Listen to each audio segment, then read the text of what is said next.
Olá pessoal, sejam todos bem-vindos ao canal Rafael Pablo e hoje nós estamos aqui para falar das leituras em andamento neste mês de fevereiro. E eu acredito que os católicos já estão com saudades dos meus vídeos aqui, de alguém que eles possam xingar, né? Mas calma aí, católicos, porque logo eu vou trazer um vídeo completo, o último vídeo a respeito da minha disputa com o diácono João Vitor Mariano. Vou fazer um resumo de tudo aquilo que nós já falamos até agora e propor meus últimos argumentos para nós finalizarmos essa querela. Pois bem, vamos agora então para as leituras em andamento do mês de fevereiro. Você pode colocar lá embaixo quais são as suas leituras e se você indica ou não. Você está gostando daquilo que você está lendo em fevereiro ou preferir estar lendo outros livros? Bem, se você preferir estar lendo outros livros, vai aqui algumas sugestões e outras não indicações.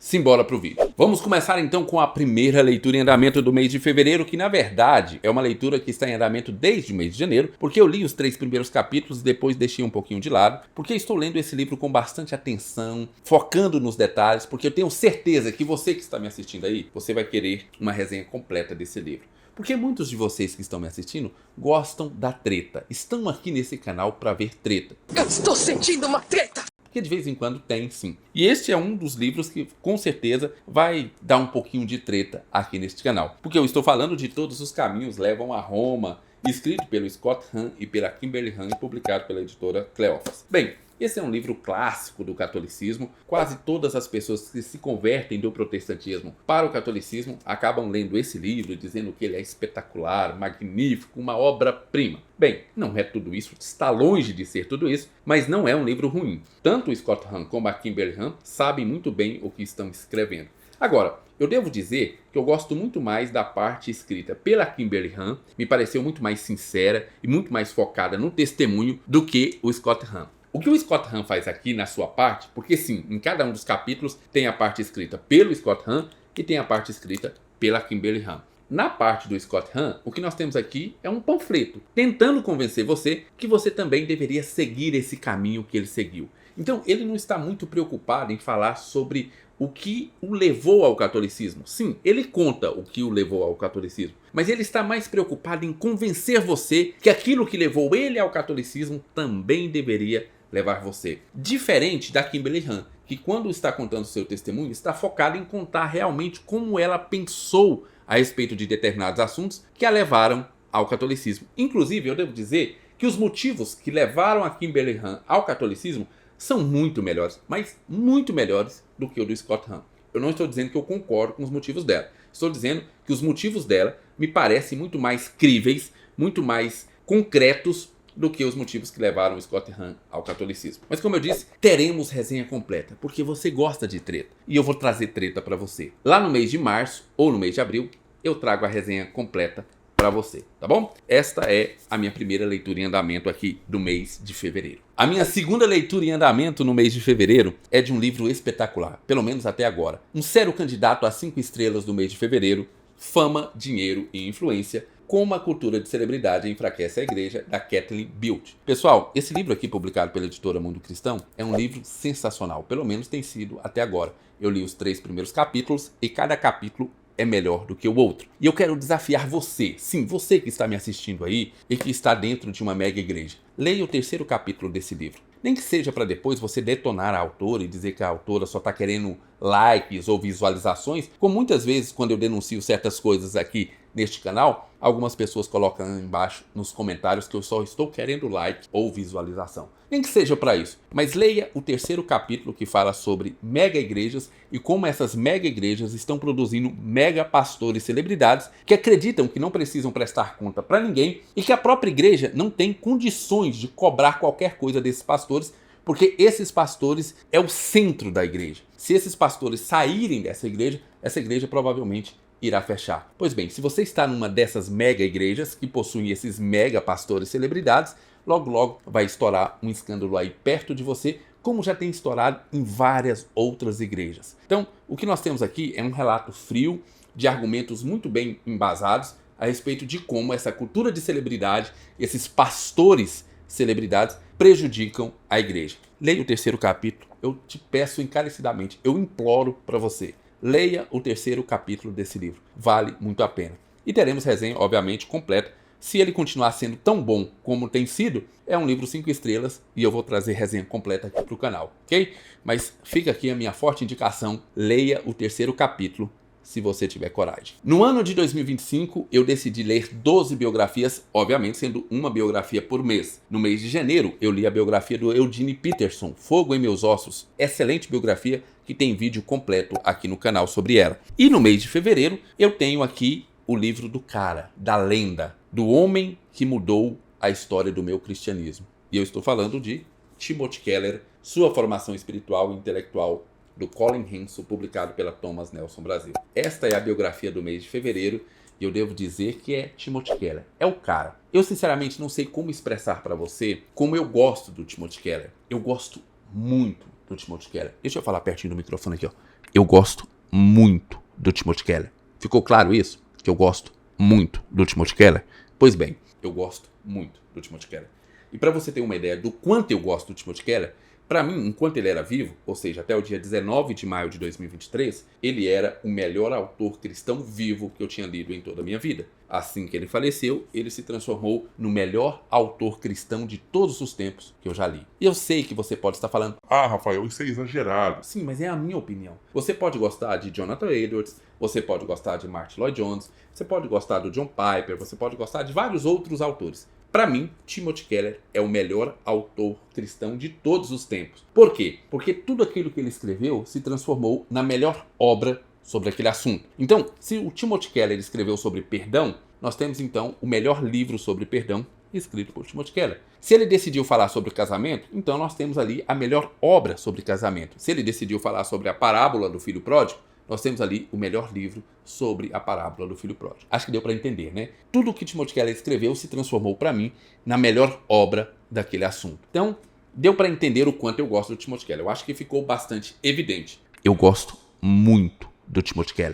Agora, nós temos aqui uma biografia bastante problemática, infelizmente. E como eu lamento dizer isso, porque eu gostaria que essa biografia fosse espetacular, mas ela está longe de fazer jus a quem foi de verdade Timothy Keller. Ela está longe de ser tão boa, por exemplo, como a biografia do Eugene Peterson. O que nós temos aqui é uma biografia, como eu disse, bastante problemática. A começar por como o autor Colin Henson decidiu escrever essa biografia. Ele decidiu escrever essa biografia focando em algumas coisas que é desesperadora. Boa parte do livro eu passei falando o seguinte: por favor, volta para o Timothy Keller. Por favor, para de me falar sobre a história do seminário. Para de me falar sobre a história do professor do Timothy Keller. Me conta sobre o Timothy Keller, pelo amor de Deus.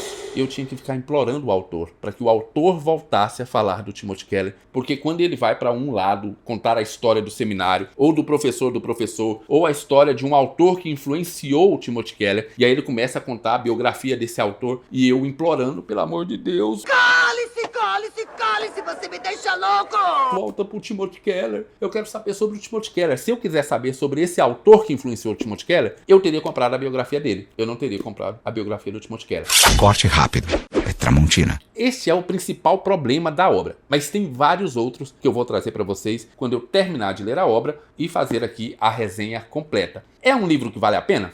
Vale a pena, porque na parte em que ele foca no Timothy Keller, que são poucas, mas nessas partes em que ele foca no Timothy Keller, olha, você vai ter aqui ótimos insights a respeito de como o Timothy Keller funcionava a respeito da sua escrita, da sua pregação. Mas assim, poderia ser muito melhor. A forma como o autor vai divagando sobre outros assuntos é desesperadora. Mas eu vou trazer, como eu disse, uma resenha completa desse livro. Vale a pena você ler, porque os poucos insights que nós temos aqui do Timothy Keller vale a pena, mas está longe de ser uma biografia definitiva do Timothy Keller. E eu oro a Deus para que um outro autor, um pouco mais competente nesse sentido de biografia do que o Colin Henson, pegue a vida do Timothy Keller e nos traga uma excelente biografia, uma biografia definitiva sobre o Timothy Keller. Porque com certeza essa daqui não é a definitiva. Pelo amor de Deus, que o Senhor nos poupe dessa biografia ser a biografia definitiva.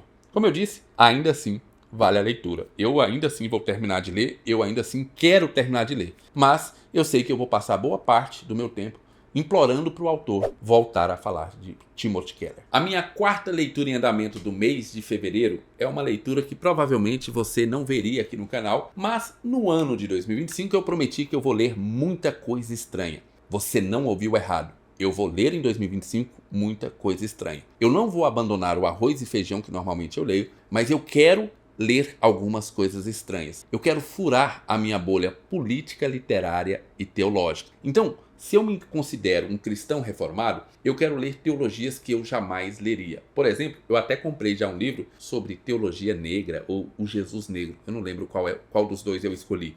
Mas eu comprei esse livro porque eu quero ler esse tipo de teologia que eu jamais leria. Que eu passando assim na livraria, eu jamais encostaria a mão num livro desse. Mas em 2025, eu quero ler esses livros. Obviamente, como eu disse, eu não vou abandonar o meu arroz com feijão. Mas de vez em quando, eu quero trazer essas coisas estranhas. Eu quero ler o outro lado. Eu sou um cristão conservador, então eu me considero mais conservador do que progressista, obviamente. Eu quero ler, então, livros escritos por progressistas. Eu quero saber o que eles falam a respeito de alguns assuntos que eu tenho interesse. Mais do que isso, eu gosto de ler literatura clássica. Então, eu quero trazer algumas literaturas contemporâneas nacionais aqui também para leitura. Se eu não trouxer resenha aqui para o canal, mas pelo menos para a minha leitura eu quero trazer. E eu quero fazer isso no ano de 2025. Pois bem, para começar, eu já li alguns livros de alguns autores nacionais contemporâneos e eu posso te dizer que eu já tive boas surpresas. Algumas nem tantas, mas eu já tive boas surpresas. E é nessa pegada que eu quero ler esse livro, que eu estou lendo esse livro. Porque quando eu fui atrás desse livro, eu notei o seguinte: se eu pegasse uma resenha, um vídeo de resenha desse livro, feitos por conservadores, eles iam colocar esse livro como a pior coisa já escrita na face da Terra. Eles não conseguiam ver uma única qualidade nesse livro. Ao mesmo tempo, se eu pegasse progressistas falando a respeito desse livro, nós teríamos apenas qualidades e eles não conseguiam ver um único defeito nesse livro. E aí eu pensei, bem, por que eu não leio esse livro e eu tiro as minhas próprias conclusões? E é isso que eu estou fazendo. Eu estou falando do A Tirania do Mérito, o que aconteceu com o bem comum, do Michael Sandel. Veja, por incrível que pareça, deixa eu falar um negócio para você. Por incrível que pareça, esse livro tem qualidades e defeitos. Não é nem só qualidades e nem só defeitos. Tem ambos, tem qualidades e tem defeitos. Como, por exemplo, o fato de que muitas vezes aquilo que nós chamamos de mérito é, na verdade, uma passagem de privilégio de geração para geração. O pai passa para o filho um privilégio, mas nós denominamos como mérito. E ele explica tudo isso aqui dentro do livro. Eu só li o primeiro capítulo e já achei muito interessante como muitas vezes, e ele demonstrou isso, nós chamamos de mérito aquilo que na verdade é apenas privilégio passado de uma geração para outra. Ao mesmo tempo, nós temos alguns problemas, porque para o autor, todos os defeitos do mundo, todos os problemas do mundo seriam resolvidos se o conservadorismo acabasse. É mais ou menos isso. Ou seja, qualquer problema que nós temos na sociedade, a culpa é dos conservadores. Então nós temos sim aqui um exagero por parte do autor ao imputar aos conservadores os responsáveis pelas mazelas do mundo. Então nós temos aqui qualidades e temos defeitos. Bem, vou trazer a resenha completa se o livro for bom. Se o livro não for bom, eu só vou detonar ele em algum momento aqui no canal. Ok? Mas por enquanto o primeiro capítulo eu achei bastante interessante e sabendo que tem defeitos e qualidades. A minha quinta e última leitura em andamento no mês de fevereiro é um livro divertidíssimo, pessoal. Como eu estou gostando de ler esse livro. Esse é o livro que eu leio quando eu quero apenas me divertir, apenas relaxar a minha cabeça. Esse livro aqui, inclusive já estou quase acabando porque eu estou gostando bastante de me divertir e de relaxar a minha cabeça. Eu estou falando do segundo livro da trilogia Leviatã, que é o Bimoth, A Revolução.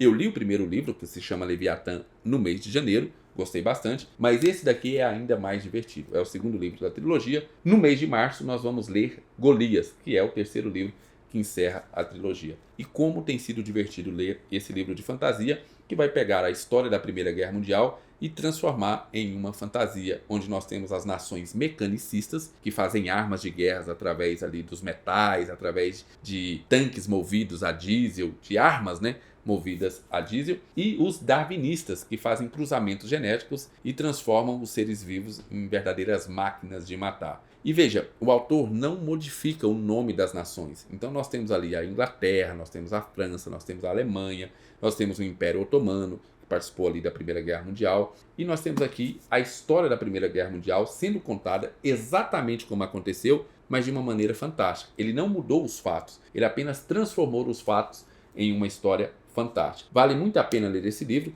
É uma fantasia infanto-juvenil, então muito fácil de ler. Você não precisa ter muita atenção, você só vai se divertindo com a história.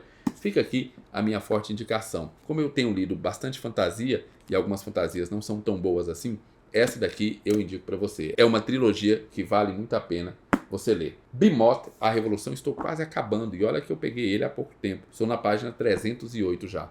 Vale muito a pena. Livrinho interessante, muito divertido e que vale a pena você ler, até para você ficar sabendo um pouquinho mais sobre a Primeira Guerra Mundial. Normalmente nós sabemos bastante da Segunda Guerra Mundial, mas da Primeira Guerra Mundial nós sabemos muito pouco e esse livro nos traz um pouco o contexto do que foi a Primeira Guerra Mundial. Muito bem, estão aí as minhas leituras em andamento do mês de fevereiro. Agora basta você deixar lá embaixo nos comentários quais são as suas leituras em andamento. E caso você não esteja gostando das suas leituras em andamento, escolha alguns desses livros aqui para você ler e compre pelos links que estão lá embaixo na descrição e no primeiro comentário, que assim você ajuda o nosso canal. Esse é o vídeo de hoje, pessoal. Fiquem com Deus, um forte abraço e lembre-se sempre, sola Escritura.